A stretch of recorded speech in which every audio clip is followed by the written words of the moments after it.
What's happening, everybody? Welcome to another episode here, the Side Guys Football Forum. I'm one of your co-hosts on the side, joined as always by my good friend, my good buddy, the other half of the Side Guys, Mr. Tad the Side. And Tad, as we're recording, we're in a new month here. We're in November, but yesterday was I gotta pay my rent.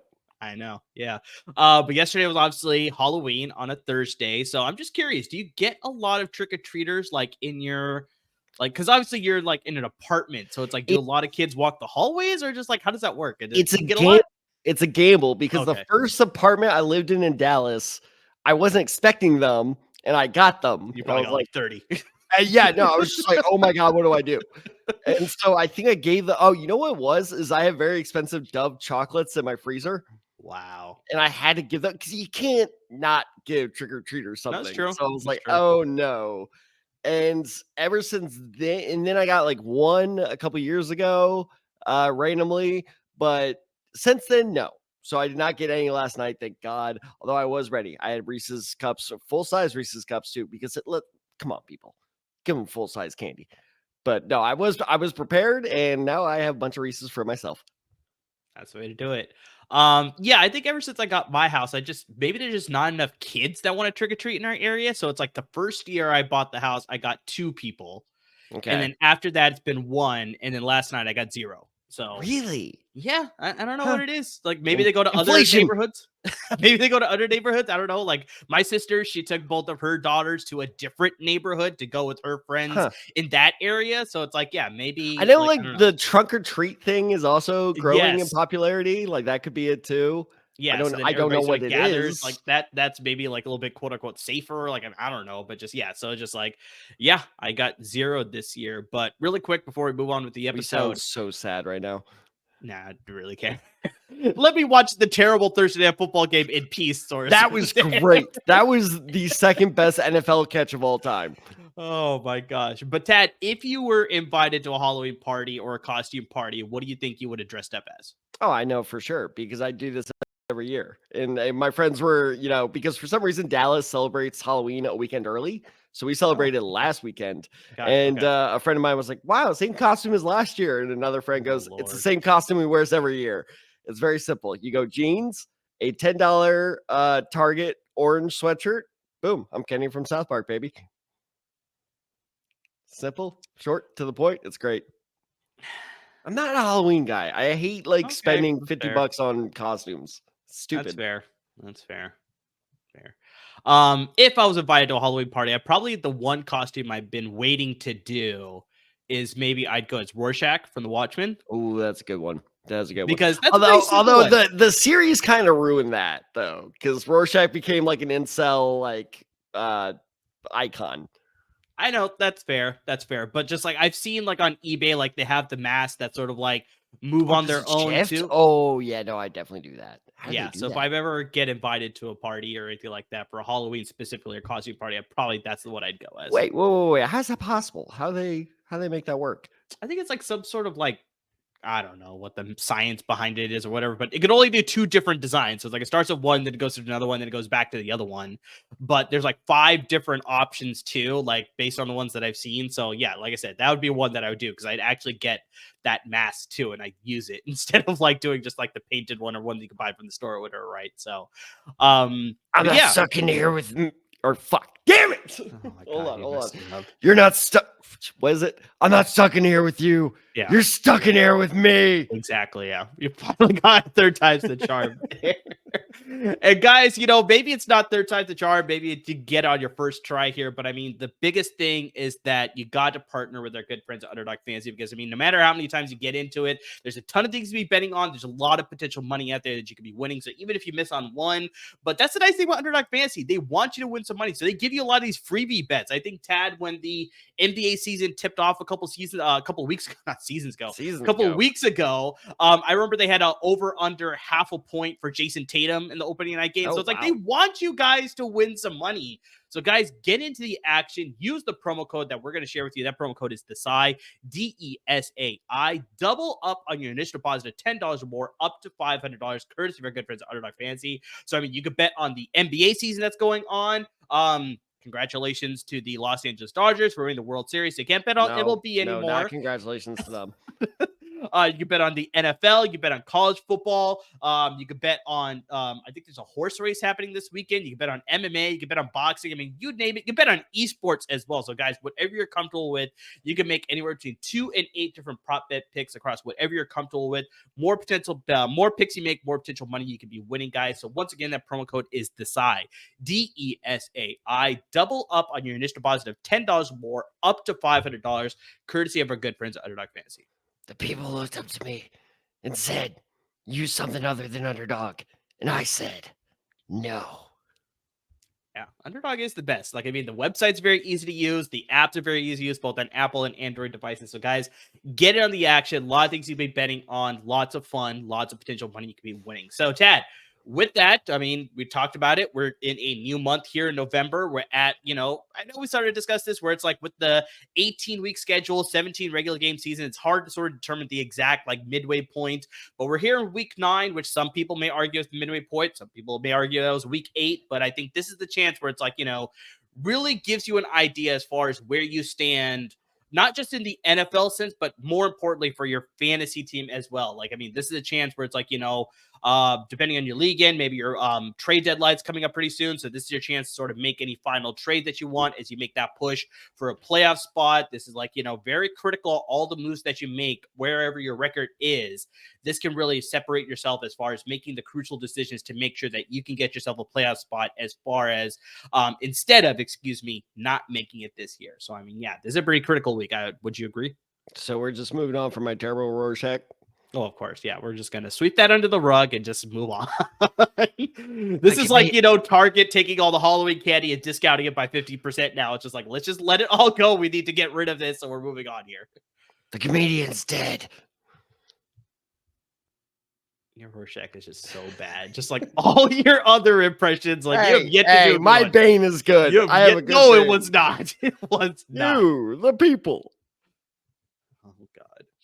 Great. All right, Tad. So we get here into week 9. We only have 2 teams on a bye week. In case you guys missed it, we had the San Francisco 49ers on a bye week. Lucky and them. we also had the Pittsburgh Steelers also on a bye week this week. So, guys, outside of those 2 teams, all their teams are playing. We do have a Germany game happening next weekend, I believe. So that is the last international game.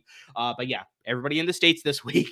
But Tad, with that said, week 9, like I said, being a critical week, why don't we get to our start sits here? What do you have for us at quarterback? I got to sit for you. And it's a big name because, he's back. But he's not back doing well. And this is actually a guy you warned me about at the start of the season. And thank God I traded him off my roster almost immediately. Tua, oh God, why do I do this to myself? Tagovailoa. There you go. Nailed it. Look at that. Got it. Tua Tagovailoa.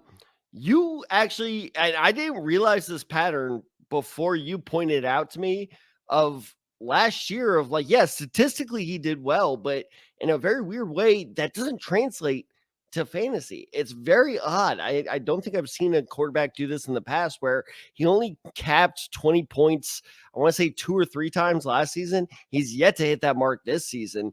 And last week was a perfect example of this, of the Dolphins offense had a pretty good week last week. And I was surprised to check to see last Sunday that Tua only had 14 points. And then you look at his stats against who they're playing this week, which is the Buffalo Bills. Buffalo Bills. Good job. You passed the pop quiz. So his stats against the Buffalo Bills career-wise, 7 touchdowns, 10 interceptions. Ooh, that's rough. Yeah, the Bills have his number. So with everything going on of like, we're just not sure if he's the same player. We're just not sure how this Miami offense is going to, how efficient they're going to be.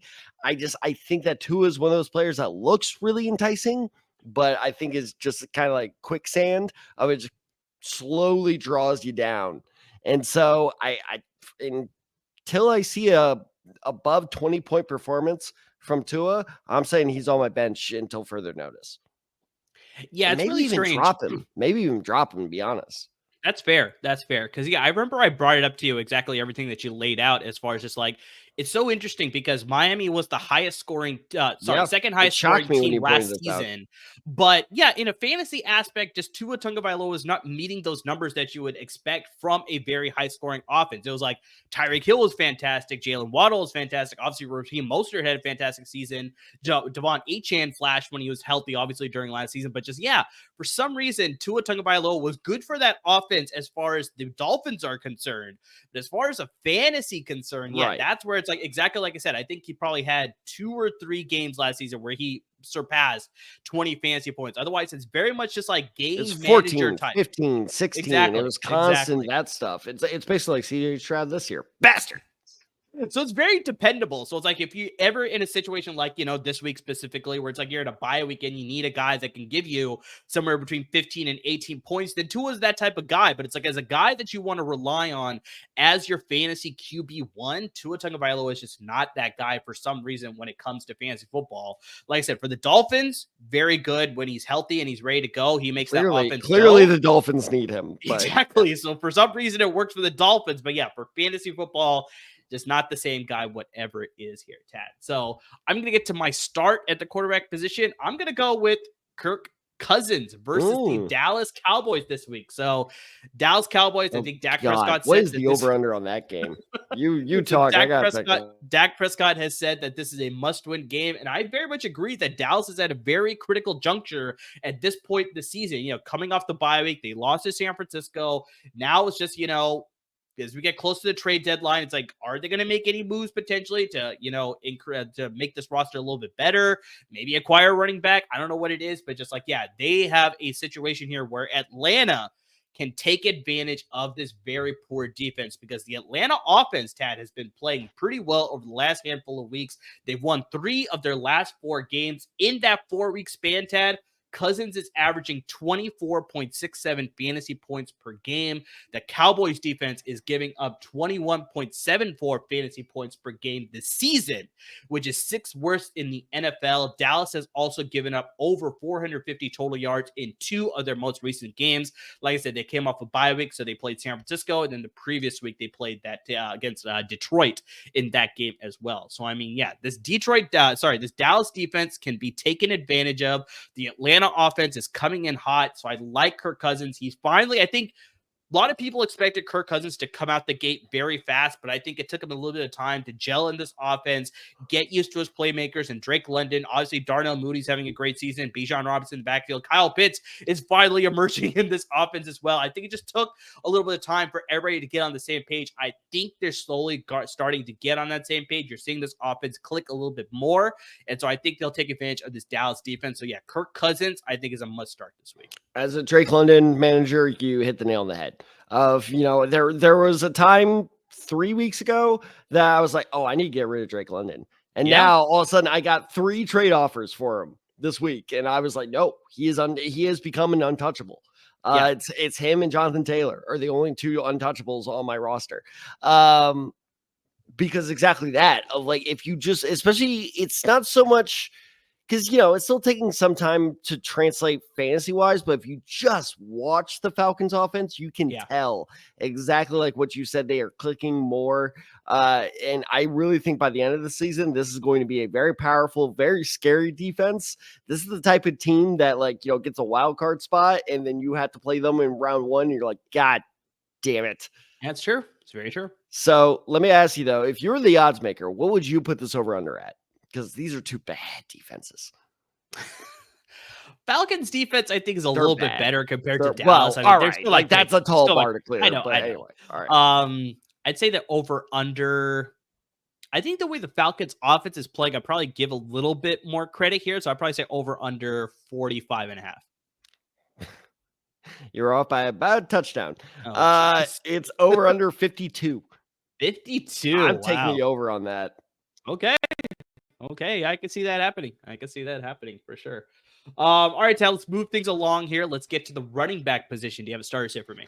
This is a guy, you know what? I did not give him his credit at the start of the season, and he has definitely proved me wrong. And I am saying if you got him, start him. And that is Chase Brown. Oh, okay. Interesting. Chase Brown out of Illinois. I have no idea. Is that correct? You can double check that one after you give I will. Yeah, I'll fact check you there and that shows this guy came out of nowhere, and that's why I was not taking him seriously in the preseason. I was like, it's Zach Moss all the way. He dominated the Colts backfield, and to be fair, Zach Moss has done pretty well with the Bengals. However, you know the dreaded letter Zach Moss has next to his name this week is a Q. I'm pretty sure, right? Even worse, it's a D. It's a D. It's a D. So Zach Moss is doubtful, which, let's be honest, sorry for the background noise. Cap's about to feed. Not about to. He is. Slow down, buddy. Killer Croc getting his daily rations. No, truly it is. It's just like, good Lord. You're fine. No one else is fighting you for the food. Anyway, sorry, listeners and viewers. Who are you talking about? Chase Brown. Chase Brown. Yes, thank you. He's really good. So while Zach Moss has been doing well, let's be real, doubtful usually means he's not going to. not playing yet. Exactly. So, and plus, even if Zach Moss does play, doubtful also means that his workload is going to be significantly lessened. Lessened, is that a word? Lessened is a word. Okay, cool. So, point being is that you look at what Chase Brown has done in the last 2 of his 3 games, he scored a touchdown. So he's on a bit of a hot streak right now, as is. This honestly might have been a start regardless of Zach Moss's status. But given Zach Moss's status, I think that this is a really good start against the Las Vegas Raiders, who've allowed 15 points or more to opposing running backs in all but 1 game this season. So I think that Chase Brown is a very, very safe flex start and a borderline running back 2 start. I think the big thing with Chase Brown that a lot of people were speculating, especially once we were in the preseason this year, was that, I think maybe Zach Moss was probably going to get the running back 1 duties, but Chase Brown was going to be that thorn in his side where it's like he's got more of a pass catching ability. So it's like he was going to be sprinkled into this offense for sure. Now with Zach Moss being doubtful this week, and whether he plays, whether he doesn't play, he's probably not going to get a lot of snaps in this offense. Chase Brown, I think, will be more of a dual threat factor where it's like not only will he get the handoffs now, but he'll be more active in the passing game as well. So that's where you could get a lot of, fantasy points there. So this is sort of a benefit if you need to start Chase Brown instead of Zach Moss in case you have that handcuff going on, or if you want to pick him off the waiver wire and use him as a streaming start option this week. I think that's where Chase Brown is sort of going to benefit this offense a little bit more compared to Zach Moss. Slow down. Good God, just scarfing it down. Sorry. Anyways, I'll give you $5 if you can tell me where Chase Brown went before Illinois. He was a transfer. Okay, that I have no idea. Western Michigan. Western Michigan. Okay. Western Michigan. Okay. What mascot? Mustangs. Damn it. That one I know. That one I got. So Chase Brown, I like that start. That's a pretty good start this week. I'm going to go with a pretty hot name, a rookie that we sort of talked about, Tad. I know you sort of been talking about like you feel bad that you missed on this guy, but I think this week specifically, he's going to have a bad week. Bucky Irving versus the Kansas City Chiefs. I remember a couple weeks ago, I brought up the fact that just the Kansas City defense is very dominant against the run. And I think just going forward now, until we see some team break through against Kansas City, they're a team that you don't want to start a running back against this defense because, Kansas City is the only team in the NFL, Tad, that has allowed less than 15 fantasy points to every running back that they have faced this season. That's crazy. They've also allowed under 400 rushing yards total this season, and they've only allowed 2 rushing touchdowns all season long as well. So, like I said, dominant rush defense. They have not allowed more than 400 rushing yards total all season long. That's insane. What week were you? Exactly. 9? And we've been through 8 weeks now. Holy shit. Although I think they already had their bye week, so that's 7 games, but still, still impressive. And the Los Angeles Chargers, who are like a rushing, first team, like goddamn. Exactly. Dude, exactly. Chris Jones, first ballot Hall of Famer. I think it's going in that direction for sure for a lot of those guys. Pretty much because they won multiple Super Bowls. I think that's the biggest reason for sure. But yeah, Irving, I mean, Tad, I remember you brought this up, but just like he has been on fire the last few weeks. One of the biggest draft misses of my life. He's averaging 17.5 fantasy points per game over the last 3 weeks. But yeah, I think just with him, and whether it's Rashad White, whether it's him, whether it's Sean Tucker, they decided to sprinkle him in as well. I think any Bucks running back, they need to be sat this week on your bench this week. Because yeah, I expect this Chiefs defense to shut down the run and really force Baker Mayfield to really utilize whatever passing weapons that he has, because I think we're down to the likes of Sterling Shepard, the rookie Jalen McMillan, Cade Otton as well. I have a feeling they're going to shut down Cade Otton as well. But just like, yeah, I think this Bucks offense is going to be in for a rough day against the Chiefs this weekend. And so, yeah, honestly, outside of Baker Mayfield, because I think there's going to be some garbage time points that he's going to be able to get, I think outside of him, I'm sitting all Bucks players this weekend. I agree. 100% agree. I think this is going to be like a 17-14 game because, and I was audibly laughing during the primetime game with the Chiefs where they were like, yeah, the Chiefs this year wanted their offense to be the strength and not have to rely on their defense again. I was like, well, that plan fucking failed, didn't it? Yeah. So, yeah, the Chiefs are once again relying on their defense, which luckily is good. But I'm putting you on the spot here, and it's okay if you don't know. Is Nick Bolton healthy? Because I saw he left the game last week. I don't know if he's healthy for this game, but okay. I'll do some filler and look that up while you talk. But because Nick Bolton is a massive part of that offense. I mean, he might as well be. He's sort of helping the offense. Yeah, exactly. Yeah, no, Nick Bolton should have been Super Bowl MVP against the Eagles, in my opinion. I was at that game, and don't forget, he was the one that returned that fumble for a touchdown. Yep. Plus, he's from Missouri. Definitely not biased. So, point being is, this Chiefs defense is absolutely legit once again. And if Mike Evans and Chris Godwin were still in there, I would be like, oh no, maybe they can open up some space. They have to put focus elsewhere. But this Buccaneers offense is just falling off a cliff. I don't trust anyone on this Buccaneers offense going forward. Yeah, I think we should see some semblance of what we saw earlier in the season once Mike Evans returns to the roster. But until he does, I'm just a little bit more cautious with the playmakers that they have in the passing offense. Like I said, I still like Baker Mayfield because I think he's just going to have to air it out a lot, and he potentially could get a lot of garbage time at the end where it's like they're going to have to like throw the ball to sort of get the ball down the field to possibly get some, either a tying touchdown or get some field goals or whatever it is. So it's like I still like Baker Mayfield, but just outside of him, it's just all the skill position players. Maybe Cade Otton I'd probably start because, like I said, I think he's going to be his go-to option. But yeah, everybody else is just so hard to trust for sure. So the top results in the news tab, when you look up Nick Bolton, is him selling potato chips. So I'm pretty sure he's okay. There you go. So Tad, I mean, I guess you could argue that for the Chiefs Super Bowl wins, Patrick Mahomes probably should have only won one MVP award because, I mean, I think you and me are both on the fact that's like 2019, it should have been Damian Williams. Yes. Looks like you're in the boat of 2022. It should have been Nick Bolton. And then, 2023 probably. Honestly, the way that game went, I wouldn't even said Patrick Mahomes had that great a game in the Super Bowl either. No, he didn't. But it's hard for me to pick somebody else in that particular win because he did throw the winning Super Bowl touchdown. So it's like maybe by default he gets the MVP award. It wasn't even a touch. He didn't even throw it. It was like a handoff. It was like a shovel pass. It was bullshit. Although Kadarius Toney as a Super Bowl MVP, that would just be like peak comedy. Yeah. That would be pretty hilarious. That would be so great. I would love speaking of Kadarius Toney, let's get to the receivers here and let's get to our starts and sit the wide receiver position, Tad. So what do you got for me? I am so sick of this guy, and I even traded him off my team. Okay. That's how sick I am of him. And I traded off my team 2 weeks ago, and I'm still sick of him.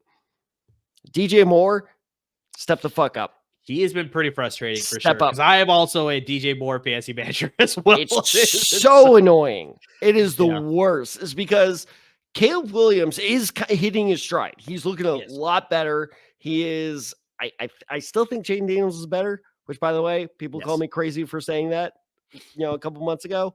But also Fashanu playing guard. I know we talked about this last night, but still.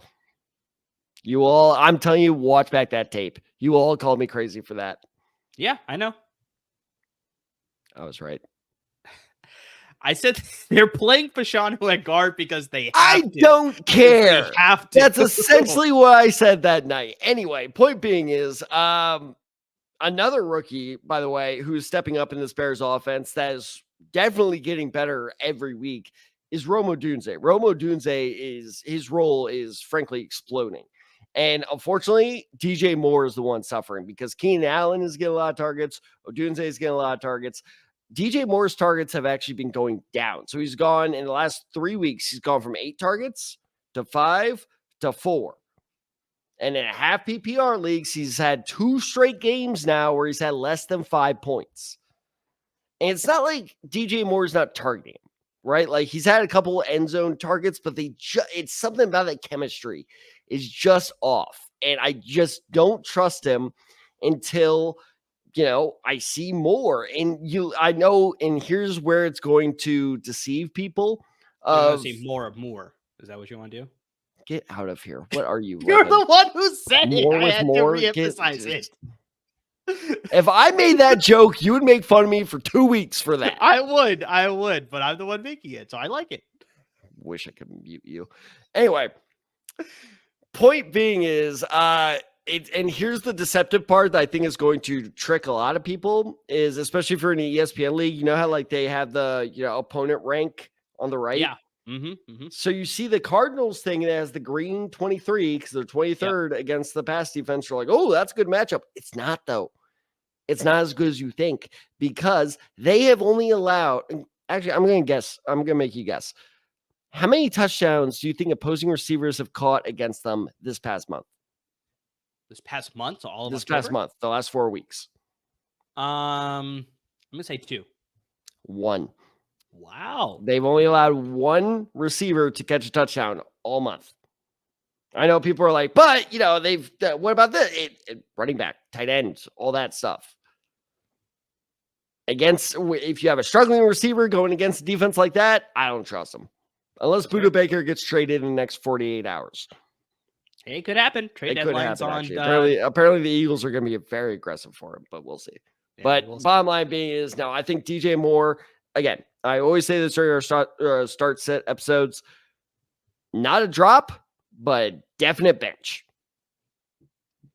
No, I think the big thing, and I remember I was seeing a post of this on social media where it's just like, ever since Keenan Allen returned to the starting lineup, it's been awful. That was the worst. They've been cannibalizing everybody. So it's like DJ Moore suffering, Keenan Allen is suffering, and also Rome Odunze is suffering. So it's like, this is sort of something that we brought up, or maybe I brought up during the draft process, but it's just like, once Caleb Williams is in the lineup, I think he's going to be smart enough to realize it's like, whoever's open, I'm just going to find the open receiver. So it's like, there could be a week where Cole Kmet's going to have a good week. Could be a week where Rome Odunze has a good week. Could be a week where Keenan Allen has a good week. And then there finally could be 1 week where DJ Moore will have a good week. But I think it's going to be hard to rely on one guy every single week now, because I think just Caleb Williams is smart enough to realize it's like, it doesn't matter who's scoring.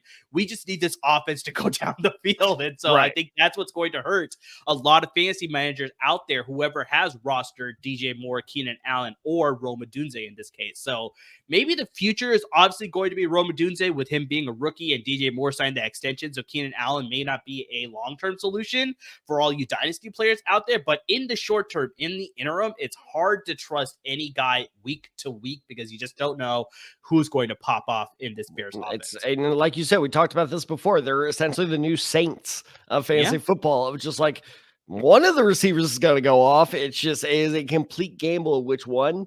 I don't think it's going to be DJ Moore this week.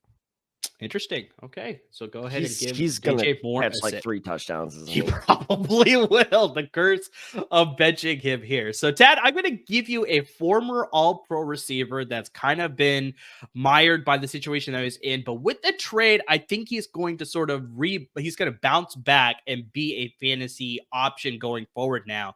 And that's DeAndre Hopkins now of the Kansas City Chiefs. Yes, and now you're a believer. I am a believer, and they are playing the Tampa Bay Buccaneers this week. So Hopkins was acquired last week, and so he got acclimated to this Kansas City Chiefs offense. I think he had only 3 catches in that previous game that they played. But I think over the course of this week now, I think he's getting more acclimated to this offense. I think they need a playmaker on the outside of Travis Kelce. I know Xavier Worthy is there, but I mean, he's very much still like they're using him as sort of like a gadget guy. So it's like they're using him on these jet sweeps. He's a deep ball guy, but it's like he's not that guy that I remember during the whole draft process, a lot of people say like, oh, he's working on his route running. He's going to be much more than a speed threat. I've yet to see that. He's just a speed threat. Yeah, no, it's maybe it'll still come with time, but just as of right now, he's still just, like I said, that gadget guy, that sweep guy, maybe some handoffs. Like I said, the deep ball guy, maybe he gets you a home run play that way. But it's like, I think acquiring DeAndre Hopkins with the Rashee Rice news of being him possibly out for the entire year, we've still yet to get confirmation there. But I think he's going to get a lot more acclimated, and he's got a good matchup this week. So Tampa Bay is surrendering the 5th most passing touchdowns in the NFL.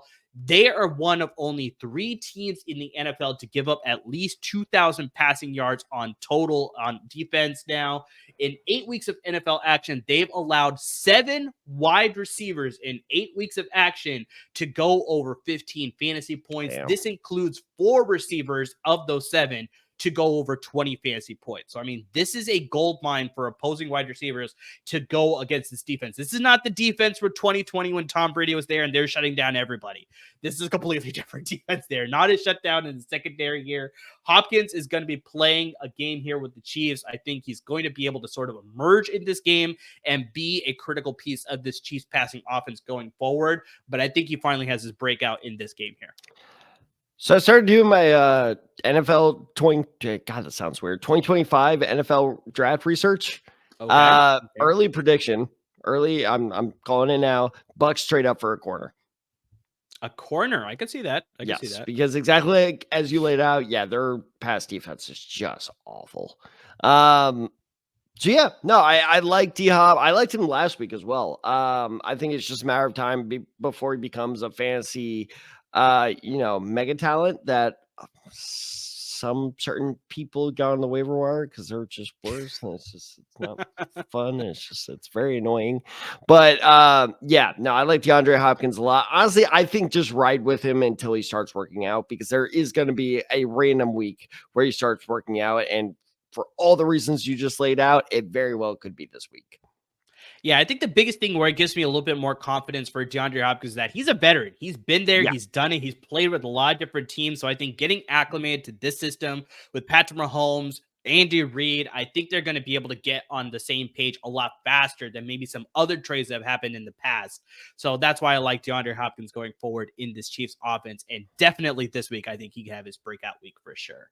All right, Ted, we were talking about Travis Kelce needing another weapon in that Chiefs offense. Let's get to those tight ends here. So do you got to start or sit for me here in week 9? I got to start for you. And which players are young quarterbacks' best friends? Tight ends, mainly. Tight ends. Absolutely. Do you want to guess how many targets Zach Ertz had last week? In that game, I'd probably say 9. 11. 11. I wanted to go double digits. I was like, I feel like I might have fell just short. But yeah, that doesn't surprise me. That 11. That's insane. So, and you've seen, I think, as Jane Daniels becomes more comfortable, and also, I don't know if you noticed this, more of a passer as well. He is not been running as much. I mean, clearly he's still running, but not nearly as much. And I think that was largely due to the ribs. But since he's passing it more, Zach Ertz is getting a lot more targets. So I think that, you look at a tight end that has put up, at least 5 points each of the last 3 weeks. And plus, get this, they're I almost called them racial slurs. The Commanders are playing the New York Giants, who they played in week 2. In week 2, their tight ends, them being the Commanders, put up 9 points without scoring a touchdown. Not only is that impressive for, let's say, a receiver or anyone else, that's incredibly impressive for a tight end. So they're playing the Giants again now. And I know what people are saying, because actually, if you go to NFL.com, and then just goes to show we don't rip off from these people, NFL.com has Ertz as a sit. I got him as a start, because I think that this Giants defense is slowly going down. It's like the Titanic, and Ertz is the iceberg. So it would, I'm calling it right now, because the Giants have not allowed a single touchdown to a tight end all year. That streak ends this weekend. Zach Ertz, start him. Yeah, I like this move. I think for sure that the Giants, if they get a good pass rush, this could affect the Washington offense, I think. But Yeah, I think they're dealing with some injuries. I think they're dealing with a lot of turmoil. Obviously, the offense is still not doing much still. Right. So I Brian think Dable is so toast. I think it's just, did you say Mike Dable?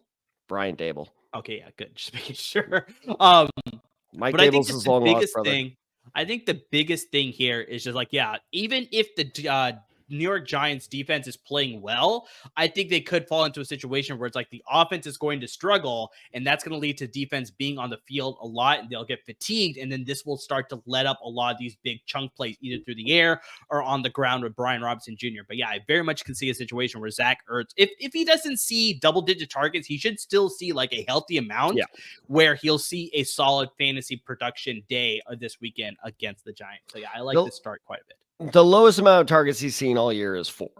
Yeah. See, so that was that's only something once. I like. That's what I like for sure at the tight end position specifically as well. Tad, I'm going to go with a guy that sort of has been, emerging in his second year with this offense, and that is Tucker Kraft of the Green Bay Packers, but they are playing the Detroit Lions in a divisional matchup this week. So we still don't have word for sure whether Jordan Love is going to be able to play this weekend. They're trying to see whether he's be healthy to go, but whether it's him or whether it's Malik Willis, this Detroit defense, I think, is going to be able to come in and shut down the opposing offense here in the Green Bay Packers. But Tucker Kraft, I think he has definitely emerged as the starting tight end over Luke Musgrave. I remember when they made those draft picks, we're like, who's going to be the guy that's going to separate from the pack here? And now it's looking like it's Tucker Kraft. He scored double-digit fantasy points, Tad, in 4 of the last 5 weeks this season. In 3 of those 4 weeks, he scored over 15 fantasy points, and this includes 120 fantasy point performance as well. So this offense is starting to utilize the tight end and Tucker Kraft, but I think just the biggest thing is the Packers, they're going to hit a speed bump here with the Detroit Lions defense because they've allowed only 1 receiving touchdown to opposing tight ends, all season long. They've allowed only 25 receptions and only 210 receiving yards all season long to opposing tight ends as well. So Kraft actually, Tad, going forward, if you have him, he's a guy that I would recommend. Was that? Sell candidate? Exactly. I very much agree that he is a sell candidate because after this week in Detroit, they'll have a bye week, but then they have a very rough schedule after the bye week, Tad. They will play Chicago, they'll play San Francisco, they'll play Miami, and then they'll play Detroit again. And so I know once he gets to the fantasy playoffs, if you're lucky to be in that position, his schedule does get a little bit better. But if you're in need of another position and you have Tucker Kraft and people are going to look at all the stats I laid out where it's like he's had this fantastic last 5 weeks, this is a chance for you to get him off your roster because I think for the next month or so, he's going to have poor fantasy performances and not be as dynamic as he was the last month. And so, yeah, this is exactly like Tad said, a very good sell candidate to really improve your roster in other areas where you may need some help. So, yeah, Tucker Kraft is a sit this week, but maybe even going forward, I like him as a sit as well. You could have told me this 2 days ago. I almost traded for him. My Lord, man. Almost traded for him. Almost. I didn't. I did not. Now you know. Yeah, no, now you know. Here you go. Yeah, now I definitely won't. Good God. All right, Chad, let's get to the kickers and the defenses for this week and week 9. Do you have starts or sits for me at both positions? I got a bit of both. So the first one is going to sound like a hot take, but it's really not when you think about it. I'm telling you to sit the Baltimore Ravens offense. The Baltimore Ravens. Sit the offense. Dear Lord, I would not do that. I can't even say that. Baltimore Ravens defense. There we go. Do you want to guess where they are, at least with the ESPN have PPR leagues, do you want to guess where they are ranked among fantasy defenses so far this year? Out of 32, they haven't been all that great. So I'm probably going to say maybe 14. They are the 22nd ranked fantasy. 22nd. I did not expect them to be in the 20s. That is pretty bad. I know. I know. They are coasting off reputation. And that's my whole point. If people are like, oh, it's the Ravens defense. Like, I fully expected when I was doing research. I knew they were going to be in my bench pick. And still, they have a manager in my league because it's just like, it's the Ravens defense. They must be good. What it is. Yeah. That's the name thing. And it's just not the case. They've only gone over 5 points 3 times in 9 weeks. Oh, that's bad. 5 points. Yeah. You start at 7. That's not great. Yeah, that's not good at all. And here's another crazy stat. And this stat is almost more crazy. So the Baltimore Ravens, for those of you wondering, are playing the Denver Broncos, which is why I'm saying sit the Baltimore Ravens. I wish more people watch this podcast because I feel a lot of people are going to be like, ooh, the Ravens against the Broncos. This is a great matchup. It's not. Let me pull up the stat real quick. In the last 5 games, the Broncos have held opposing defenses to 5 points or fewer. 5 straight games where the defense playing the Denver Broncos have scored 5 points or fewer. That's pretty impressive. I'm telling you, this Denver offense is not what we thought. It's the opposite of the Dennis Green thing. It's not what they are not who we thought they were. Yeah. They are way better. Bo Nix is looking good. That dude may be rookie. Well, he would be rookie of the year if it weren't for Jaden Daniels. But yeah, Bo Nix is the second best quarterback out of this class so far. That is not something anyone predicted. Like, this is an insane resurgence by Denver, and it's just going to keep on going against a highly overrated Baltimore defense. I don't think they're going to get you more than 5-6 points. I'm not saying Baltimore's going to lay a dud for you. I'm just saying there are better options out there. For example, Cincinnati's defense available in about 60% of ESPN leagues, and then they play the Raiders. Got it. And what do you got for me at kicker? Kicker, I got Will Groupie. Did I do that right? Groupie? Isn't it Blake Groupie? Blake Groupie, sorry. So there's one correction right there. Yeah, there's, but it is Groupie. I got the last name correct. Yes, you did get that part. Right. You know what? I'll ask you the same question. Guess where he's ranked among all fantasy kickers, at least with ESPN? This one I think I remember. I think he's like 7th. Yeah, a little close. He's 11th. 11th, okay. 11th. And guess his availability. What percentage do you think he's available in ESPN? Oh, I think he's widely available. I think he's going to say he's only rostered in 30% of ESPN leagues. Lower. Wow. 10%? Slightly lower. Okay. 8%? 9%. 9%. Okay. So he's available in 89% of leagues, and he's the 11th ranked fantasy kicker. And I get it because he has been struggling the last couple of weeks, but it's not so much him that's been struggling as just the Saints in general. Spencer Rattler looks okay, I guess. Well, Tad, confirmation, Derek Carr will be playing this weekend. That's the point I was going to get to. No Spencer Rattler. Yes, thank you. That was the point I was going to get to. Okay. But yes, no, Spencer Rattler, Jake Hayner, just both of them are just, it's like that Family Guy clip where it's like, kids, you're both just terrible. I thought that's from Bob's Burgers. No, that's from Family Guy. I swear that's a Bob's Burgers clip too, where he's like, kids, I love you guys, but if I could fire you all, I would, sort of thing, right? Well, yeah, that's a Bob Burger thing too. No, my favorite Bob Burger thing's 3. Or no, it was at 100. There are 3. Don't play this game. No, because all it takes is me picking up toothpicks. Anyway, point being is, I think the Saints offense, despite their numerous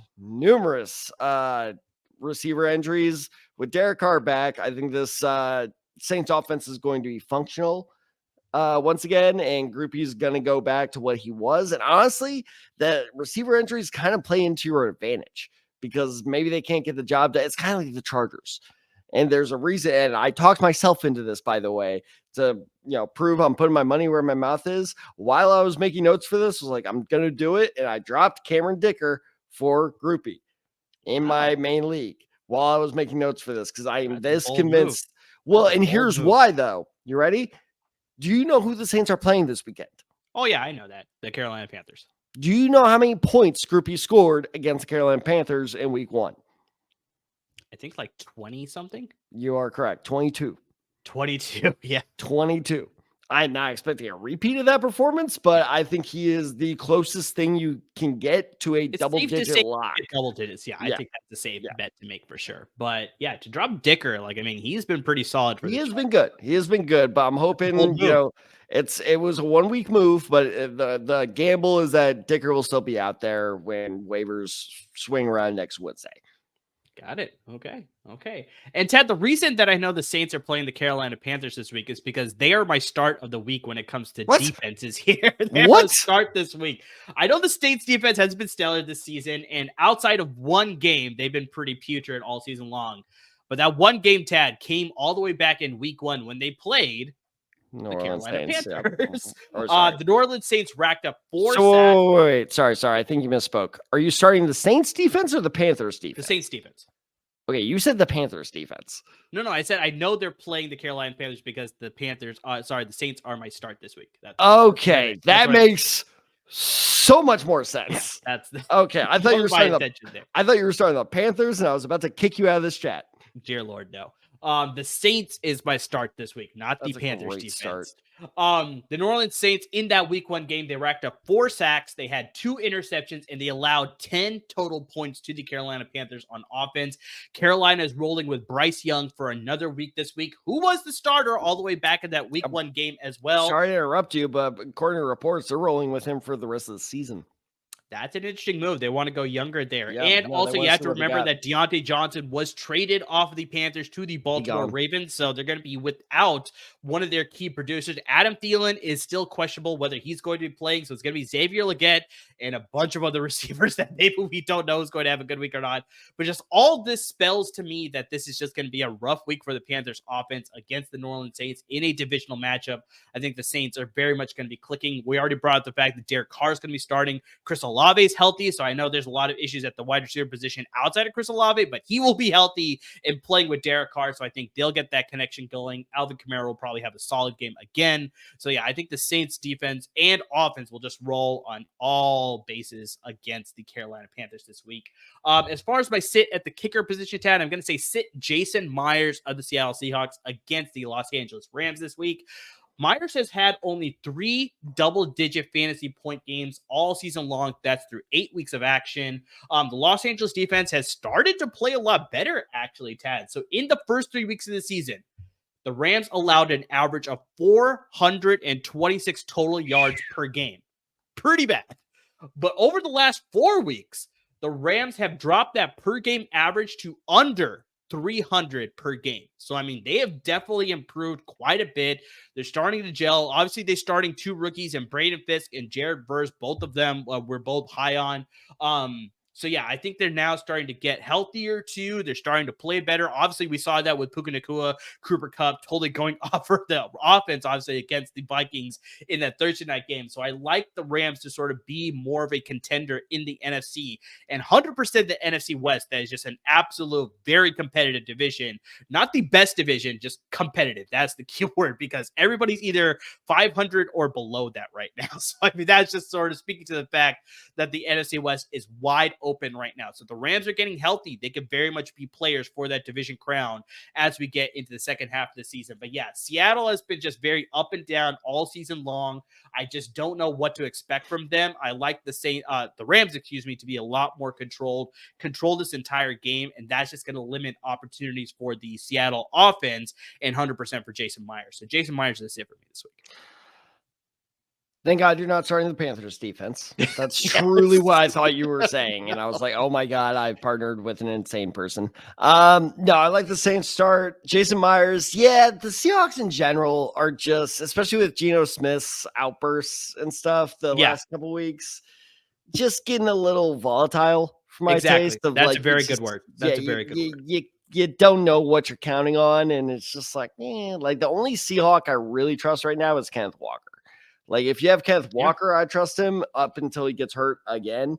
So, yeah, no, I agree with both of your picks. No, it's just like football is funny this year, man. Is because like you said, like that NFC West race is why the Cardinals are still very much in the running for the NFC West. I texted you, since the Texans lost last night, the Colts are only 1 game out of the division crown, of the division lead.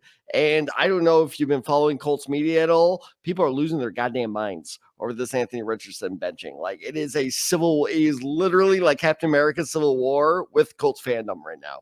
Like, you have some people being like, we should get rid of him. Other people being like, we should like support him. It's been like Colts fandom is not doing well right now. We're one game out of the lead for the AFC South. Like, football is insane this year.